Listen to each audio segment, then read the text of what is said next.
सब्जी लाने कहीं जाना मत, घर के ध्यान देना। क्या दे रहे हैं, और मेहमान आने वाले हैं, उन लोग के बैठा करके पानी उन्हीं देना। तब तक हम मार्केट से लौट करके आते हैं, समझ लेना। तो फिर बाहर, घर से बाहर चल जाएगा तो तुम समझ लेना कि फिर तुमको कहाँ करेंगे से। मम्मी तुम टेंशन फ्री होके जाओ मार्केट, एकदम हम सब संभाल लेंगे मेहमान को, एकदम टेंशन मत लो, जाओ।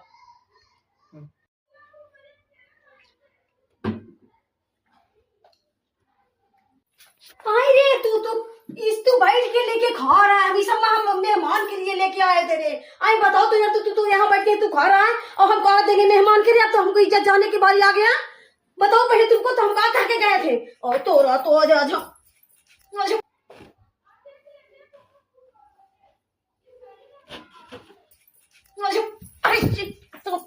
तो सखी से करा।